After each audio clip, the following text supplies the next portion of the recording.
Alice au pays de la cigarette. Il était une fois une jeune fille qui s'appelait Alice et qui s'était laissée tenter par une méchante fée. Cette fée qui offrait des cigarettes magiques aux jeunes gens et jeunes filles se prénommait de ce fait la fée cigarette. Alice avait succombé à la tentation. Ensuite, elle était tombée dans un sommeil profond. Et pendant ce sommeil, elle avait fait un rêve. Mais point un beau rêve, plutôt un mauvais rêve. Disons carrément un cauchemar. Je vais vous raconter ce cauchemar.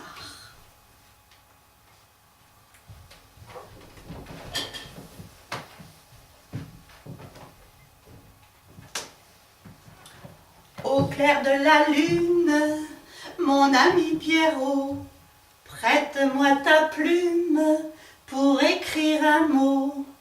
Ma chandelle est morte, je n'ai plus de feu. Ouvre-moi ta porte pour l'amour de Dieu.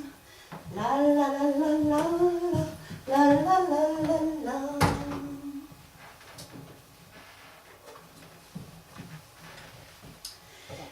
L'histoire de ce cauchemar se passe dans un tribunal. Il y a là des tas de personnages qui défilent. Ils sont fort bizarres, très colorés. Par exemple, en noir, rouge, jaune, vert, bleu. L'un des personnages est assez inquiétant. Tout de noir vêtu et masqué. Il porte aussi des gants tout noirs et il les exhibe en disant « Je suis fossoyeur de jour et serial killer de nuit. »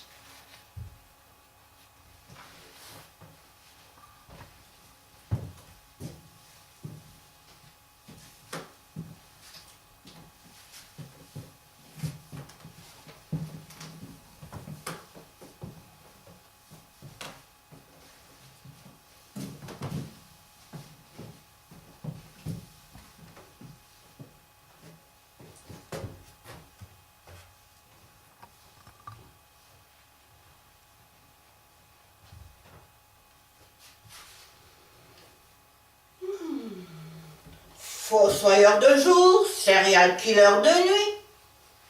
Et puis, il y a aussi des curieux lambeaux rouges sur son costume. On dirait du sang.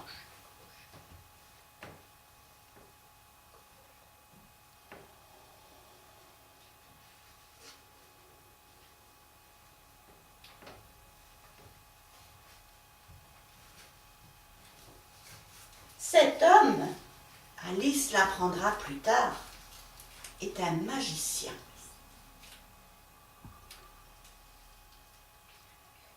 Qui œuvre pour que les gens meurent plus vite.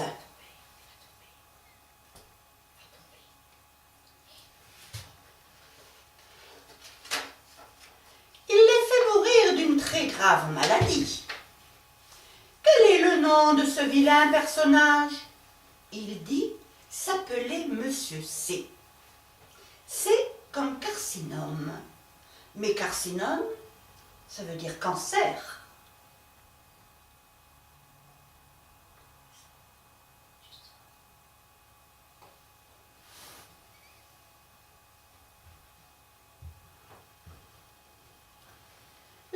tribunal dans le rêve d'Alice comprend entre autres un grand bureau derrière lequel trône un autre personnage vêtu de noir avec un grand foulard rouge.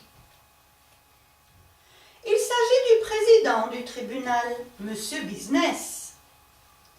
On comprend bien qu'il est spécial lui aussi, car...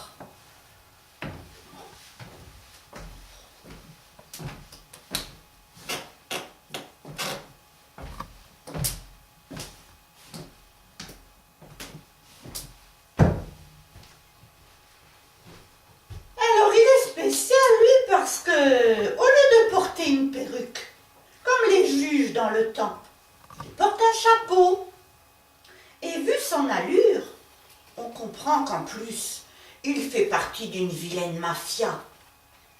À cause du chapeau, bien sûr, mais aussi en raison de son nom. Car business, ça veut dire fric. Monsieur Business a pour mission de juger et de punir tous les prévenus qui vont défiler au tribunal. Les uns après les autres. Ils vont aller à la barre, en gesticulant, criaillant, et Monsieur Business va s'énerver considérablement et taper furieusement avec son maillet sur son bureau.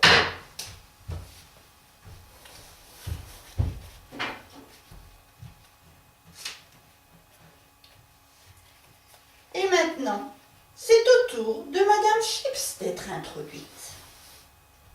Madame Chips va faire son entrée.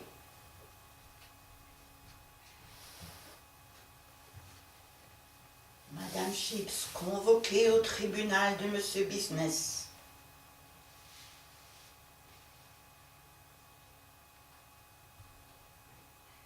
Difficile le tribunal, avec des gens qui crient, qui gesticulent. Et le président qui s'énerve. Et Madame Chips lui prend son temps.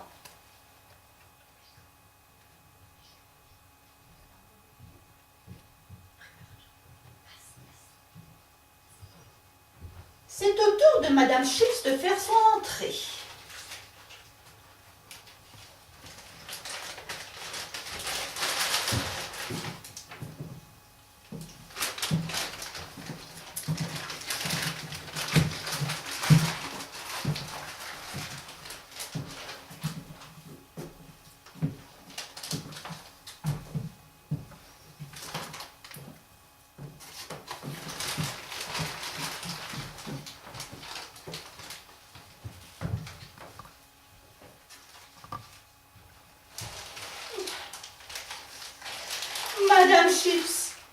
Madame Chips est une personne plutôt gracieuse, mais un peu simplette, affublée d'une perruque plus jaune encore que ces chips qu'elle dévore à longueur de journée.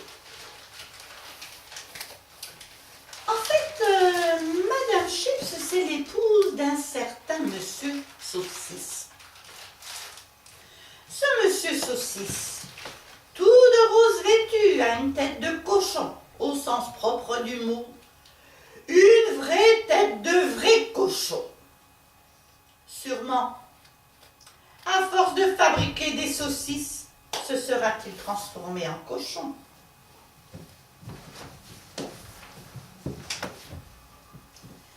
J'aime le jambon et la saucisse. J'aime le jambon quand il est bon.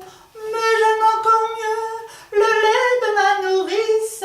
J'aime le jambon et la saucisse. J'aime le jambon quand il est bon. La la la la la la la la la la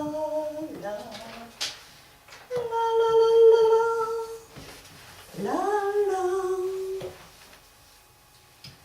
Monsieur Saucisse, tout de rose vêtu, avec une tête de cochon, ça va être la surprise, hein?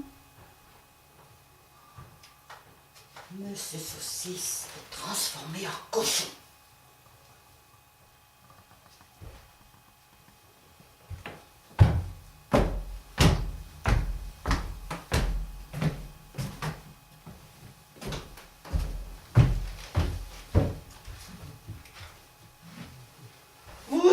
accusé de mettre de la saloperie dans vos saucisses, crie Monsieur Business, le président du tribunal. Comment ça, s'indigne Monsieur Saucisse? Mais oui, cher monsieur, trop de sel, de sucre et de graisse dans vos saucisses. Sans compter tous les colorants et autres perfidies surajoutées, n'est-ce pas? Pendant ce temps, les deux accusés hochent la tête avec désapprobation. Non, non, que des bonnes choses, s'écrie Monsieur Saucisse indigné. Mais le président continue à accuser. Et vous, Madame Chips, vous mangez beaucoup trop de chips à longueur de journée. C'est une vraie manie. Elles sont bien trop grasses d'ailleurs. Et vous, beaucoup trop grosses. Sur ce, Madame Chips vexée se lève. Si c'est ainsi, je m'en vais, dit-elle courroucée effrontément. Ben si c'est ainsi, je m'en vais aussi, dit Monsieur Saucisse qui ne veut pas être en reste. Du coup, tous deux sortent.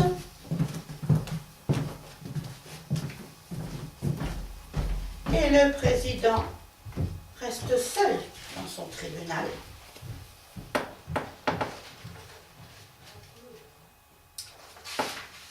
Mais la séance est loin d'être terminée. Elle ne fait que débuter. Monsieur Business, pourtant, est déjà bien fatigué. Mais le pire l'attend. En effet, le dossier est gros. Il ouvre le dossier et fronce ce sourcil. Quoi? Il y a là une madame buraliste qui se plaint de ne plus vendre assez de cigarettes.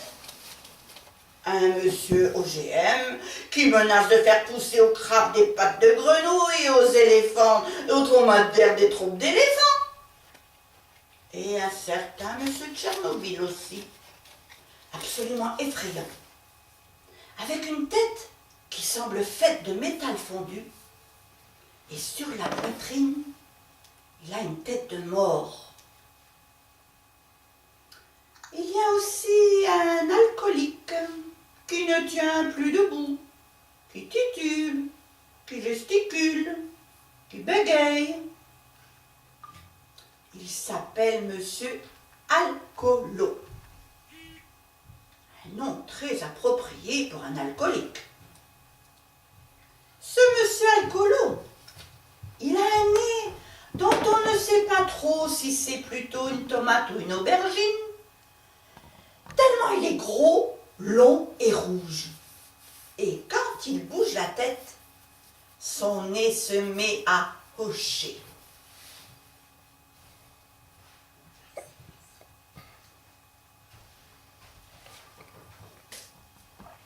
Bonjour, messieurs, dames.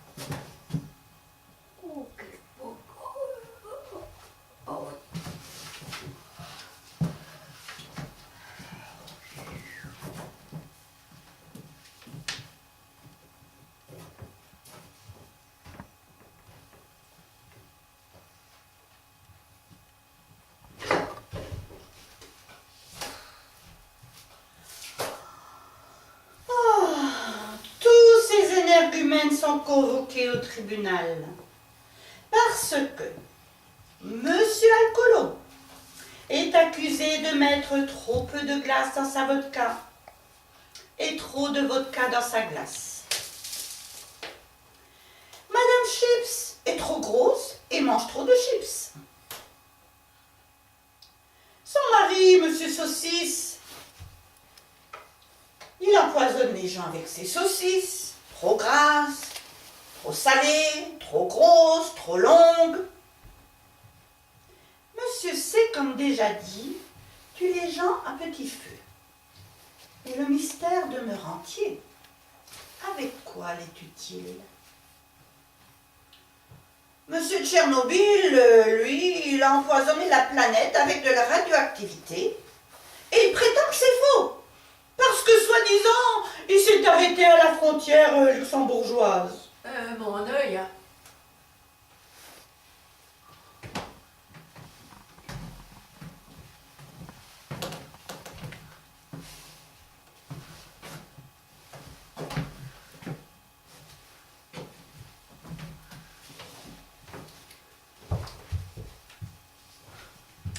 Et ils sont de plus tous accusés de se chamailler, inlassablement, à propos de la grosseur et de la longueur des saucisses de Monsieur Saucisse. Grande comme ci, grosse comme ça, prétend Monsieur Tchernobyl. Moi, je dis plutôt grosse comme ci et grande comme ça, prétend Monsieur Alcoolo. Grosse comme ci et grande comme ça, s'écrie Monsieur Tchernobyl. Plutôt grosse comme ci et grande comme ça, s'écrie Monsieur Alcoolo. Et il continue inlassablement à se contredire à propos de la longueur et de la grosseur de ces supposées saucisses. Ensuite, Monsieur Alcoolo, qui a exhibé sa bouteille d'alcool à tête de mort, se l'est fait voler par Monsieur Tchernobyl. Finalement, ils en arrivent aux mains. Et Monsieur Business fait évacuer la salle. Évacuer.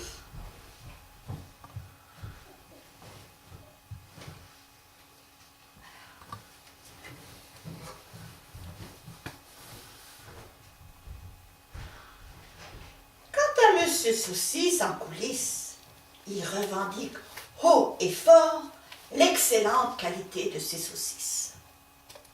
Grande comme ci et grosse comme ça. Grande comme ci et grosse comme ça.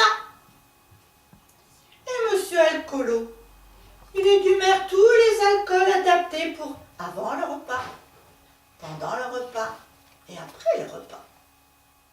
L'apéritif, le petit coup de rouge et le digestif.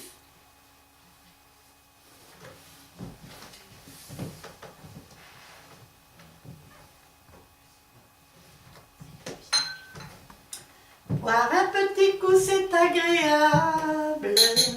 Boire un petit coup, c'est doux.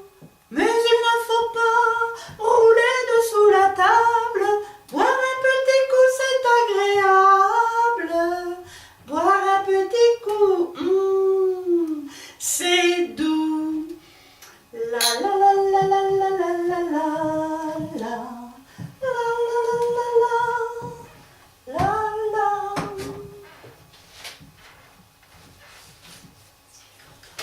Mais pendant ce temps, que devient donc notre pauvre Alice? Eh bien, toujours prisonnière de son rêve, ou plutôt de son cauchemar. Elle évolue au milieu d'une musique étrange et un personnage mystérieux, recouvert d'un voile noir, semble la guetter à tous les tournants. Oh, on dirait qu'il s'agit d'un fantôme. Pourtant, les fantômes sont blancs en principe, alors que celui-ci est noir. Il fait peur. D'une voix d'outre-tombe, il gémit.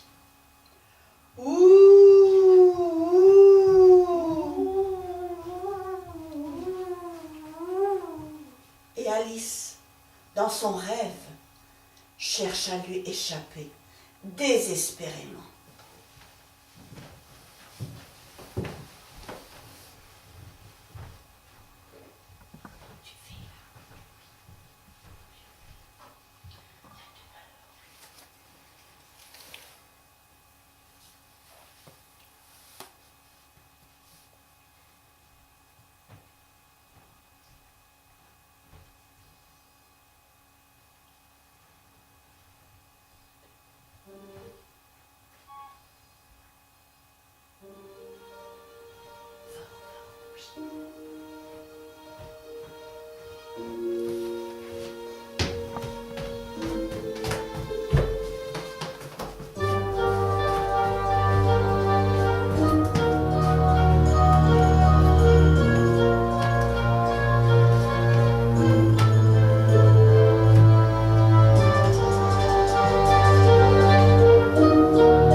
Alice, perdue dans son rêve transformé en cauchemar, est bien perturbée et malheureuse.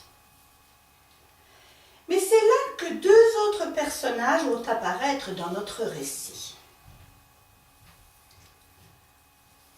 Le premier personnage est vêtu de blanc et il se nomme le docteur Écolo. Ce docteur Écolo, il soigne les gens qui ne mangent pas assez de légumes. Et l'autre personnage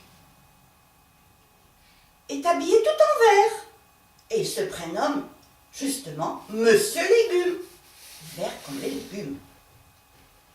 Il travaille beaucoup la terre, ce Monsieur Légume. Il plante toutes sortes de légumes. Des carottes, des navets, du persil, des poireaux, des tomates, des pommes de terre, des haricots et des choux. Et vous, savez-vous planter les choux? On va voir si vous savez planter les choux.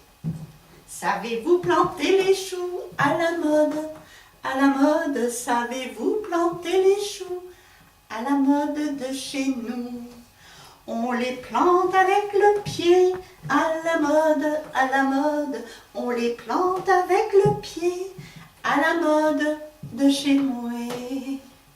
On les plante avec le genou. À la mode, on les plante avec le genou. À la mode de chez vous. On les plante avec le nez. À la mode, on les plante avec le nez. À la mode de chez toi. Et on les plante avec le doigt. À la mode, et on les plante avec le doigt. À la mode de chez moi. La la la la la la la la la la la la la. La la la la la la la la la la la la la. Monsieur Légume est très fatigué de toujours travailler la terre qui est très lourde. Il est fatigué de se baisser, de se relever, et il a décidé de se faire soigner, justement, par le docteur Écolo. Car Monsieur Légume, il a très mal au bras. Et il a mal aux genoux aussi. Et il souffre de diverses tendinites et arthroses. Aussi, il a même décidé de se faire opérer par le docteur Écolo. Et pendant tout ce temps-là, il marche de long en large et il crie « Aïe, aïe, que j'ai mal! Aïe, aïe, pitié! Docteur Écolo, voulez-vous venir m'opérer, s'il vous plaît ?»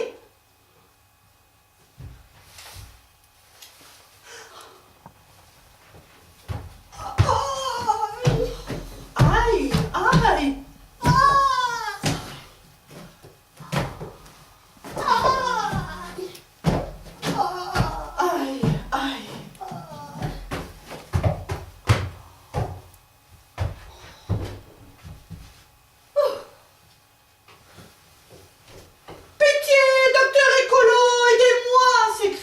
légumes. J'ai trop respiré de pesticides, je suis malade et j'ai trop travaillé jour et nuit. Je suis complètement disloqué. Et c'est là que le docteur Écolo entre en scène, portant une seringue dans une main et un sabre dans l'autre.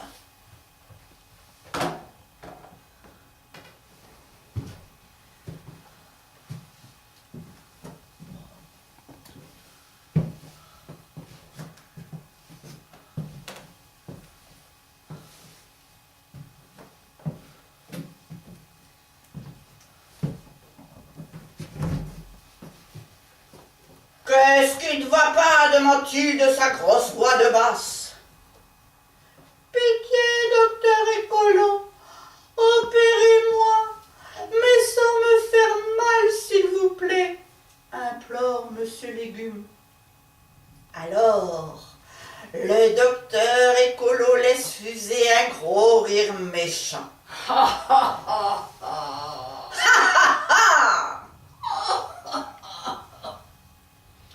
Il s'approche lentement du pauvre Monsieur Légume, le pique avec sa seringue et lui donne un grand coup de sabre.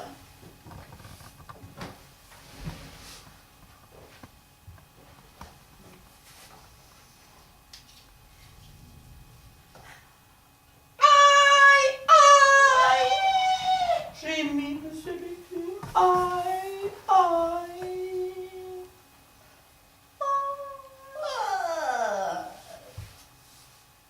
Sur ce, les deux personnages disparaissent.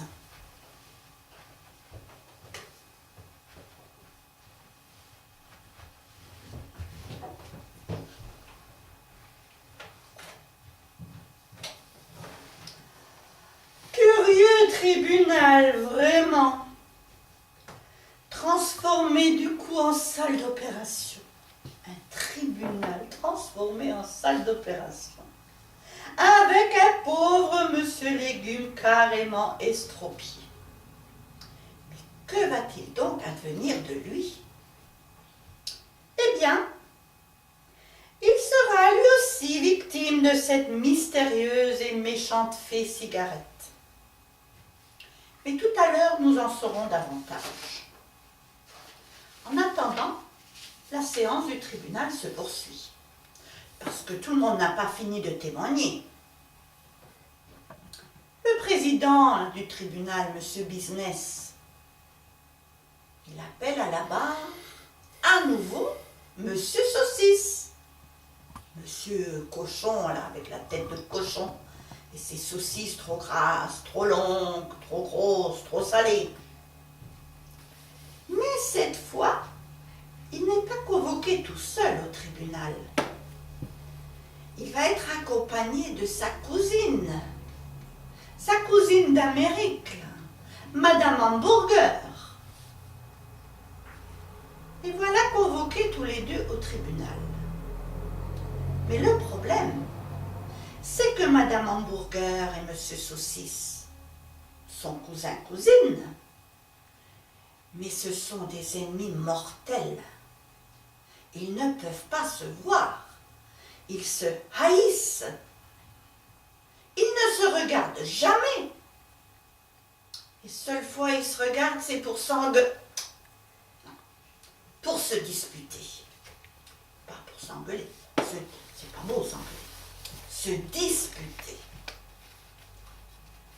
Mais voilà, Madame Hamburger, elle n'est pas arrivée. Est-ce que l'avion a du retard? Et son cousin, Monsieur Saucisse, il est quand même obligé d'aller la chercher à l'aéroport. Alors, est-ce qu'ils sont en train de se disputer? Est-ce qu'ils sont en train de se faire la tête comme d'habitude? Est-ce que l'avion est en retard? Toujours est-il que Monsieur le Président, au tribunal, les attend. Mais que font-ils? Se sont-ils perdus? Sont-ils en train de se battre?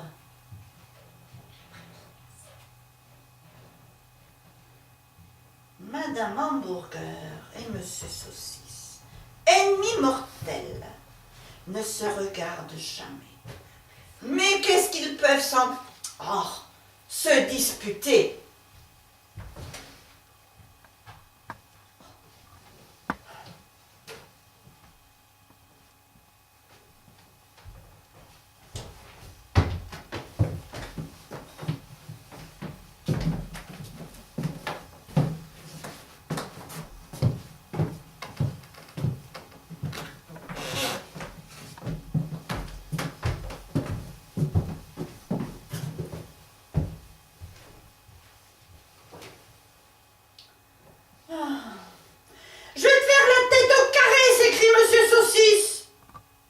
Mais vous savez ce qu'il fait, ce mec, s'écrie sa cousine, dans une colère noire. Il vous coupe une belle entrecôte bien rouge. Il enlève la graisse tout autour, qu'il met dans la poubelle. Le lendemain, il ramasse le tout. Il fourre tout ça dans sa machine avec de l'eau, du sucre, du sel, du poivre, plein de peinture rouge et encore un bon tas de graisse. Et c'est ça que vous bouffez sur le lendemain au barbecue dans votre jardin? Sur ce, les deux protagonistes en viennent aux mains. Aïe, aïe, dit Madame Hamburger. Sacré garce, tu me le paieras cher au prix du beurre. Au prix du beurre, au prix du beurre, au prix du beurre. Puis, épuisés, ces deux ennemis ont lâché prise et s'enfuient sur la pointe des pieds. Oh, mais que devient donc notre pauvre Alice dans tout ce méli-mélo? Le pire reste à venir. Car ce n'est pas pour rien que l'histoire nous entretient d'une fée cigarette, dangereuse magicienne, qui a réussi à faire succomber Alice à la tentation. Mais cette fée a un complice.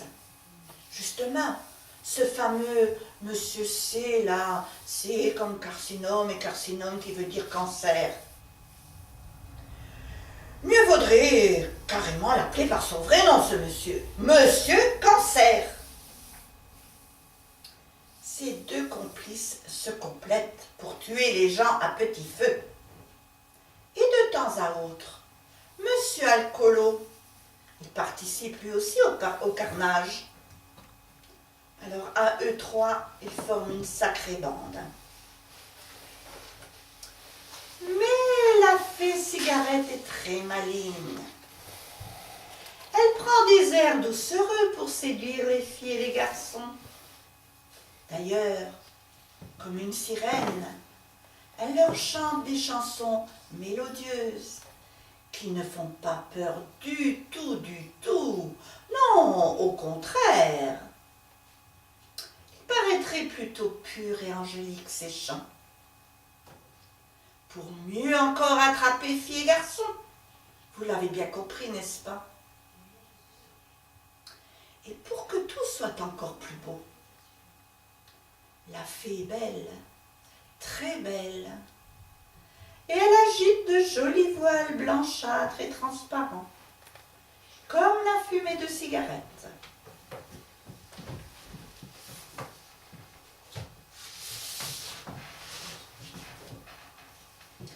Vent frais, vent du matin, vent qui souffle au sommet des grands pins, joie du vent qui chante, allons dans le grand vent frais, vent du matin, vent qui souffle au sommet des grands pins, joie du vent qui chante, allons dans le grand vent.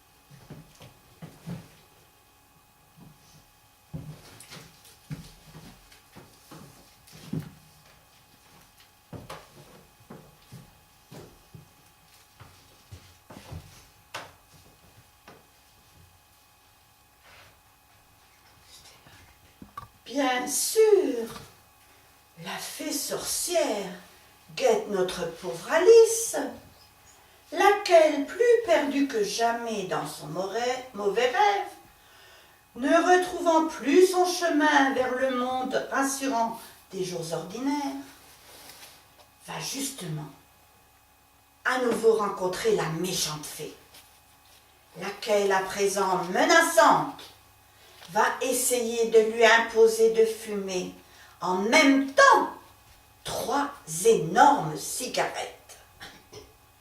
Tiens, fume, l'exhorte-t-elle sardonique. Tiens,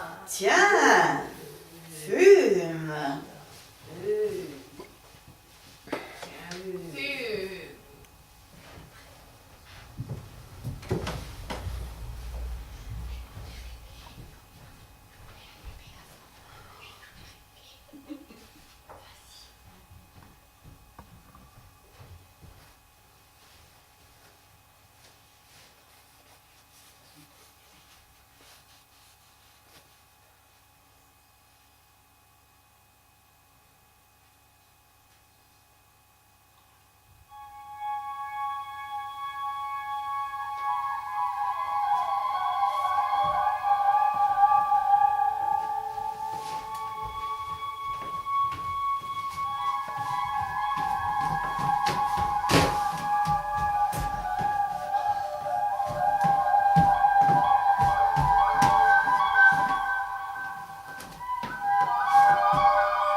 Tiens, fume. Tiens, fume.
Oh.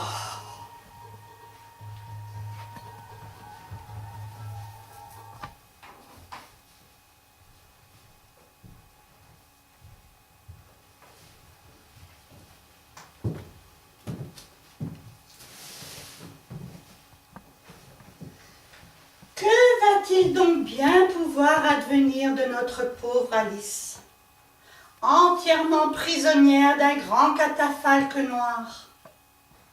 Dans son cauchemar, elle s'agite, appelle au secours, au secours, secours, secours.